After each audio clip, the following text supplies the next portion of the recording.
Assalamualaikum warahmatullahi wabarakatuh. Perkenalkan, nama saya Muhammad Ghozi Izzuddin Histikar Fajar. Saya dari Fakultas Agama Islam. Di sini saya akan menceritakan kisah tentang turunnya surat Al-Kautsar. Sebelum itu, di sini saya akan menjelaskan tentang tartib nuzuli dan tartib mushafi dalam surat Al-Kautsar. Yang pertama, tartib nuzuli dalam surat Al-Kautsar adalah di mana surat Al-Kautsar turun sesudah surat Al-Adiyat, yang dimana urutan nomor urut turunnya adalah nomor 15. Sedangkan dalam tartib mushafi, surat Al-Kautsar ditempatkan pada surat yang ke-8, yang ke-108. Surat Al-Kautsar tergolong dalam surat Makkiyah, dan surat Al-Kautsar adalah surat terpendek dalam Al-Quran. Surat Al-Kautsar memiliki arti sebagai nikmat yang berlimpah.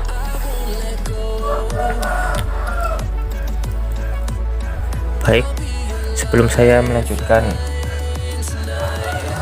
kisah tentang turunnya surat Al-Kautsar, terlebih dahulu saya akan membacakan surat Al-Kautsar.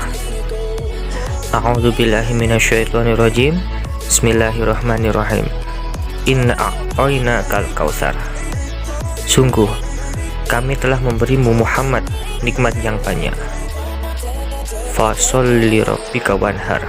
Maka laksanakanlah sholat karena Tuhanmu, dan berkurbanlah sebagai ibadah dan mendekatkan diri kepada Allah.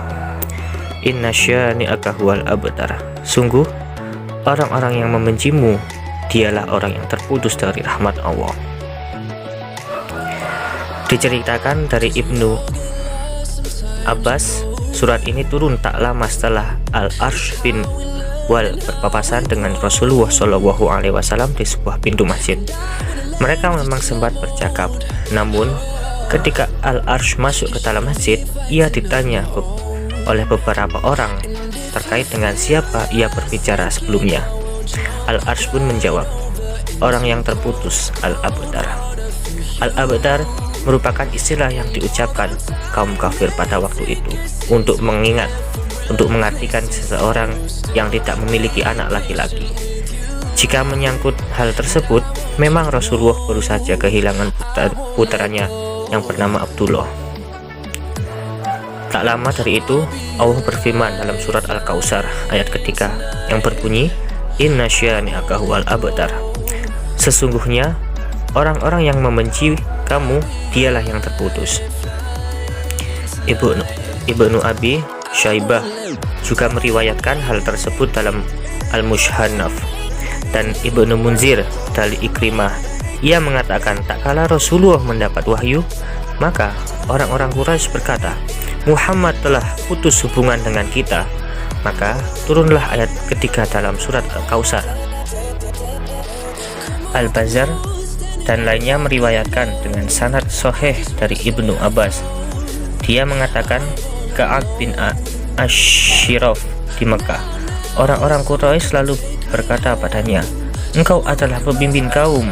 Bagaimana pendapatmu tentang orang yang berpura-pura sabar dan diasingkan dari kaumnya ini, menyangka bahwa dirinya lebih baik dari kami, sedangkan kami adalah orang-orang yang mengurusi haji, memberi minum haji, dan menjaga Ka'bah. Ka'ab lalu berkata, kalianlah lebih baik dari dirinya. Maka turunlah ayat tersebut. Masih dari buku yang sama, dikisahkan Ibnu Munzir dari Ibnu Jurail. Dia mengatakan, telah sampai kabar kepadaku bahwasanya tak kala Ibrahim putra Nabi Muhammad meninggal dunia, maka orang Quraisy berkata, Muhammad menjadi orang yang terputus keturunannya. Hal tersebut membuat Rasulullah marah sehingga turunlah ayat tersebut. Baik, itu saja dari saya, kurang lebihnya mohon maaf, dan saya berterima kasih kepada Ibu dosen dan juga teman-teman sekalian yang telah mensupport saya hingga saat ini. Akhirul kalam, assalamualaikum warahmatullahi wabarakatuh. let go.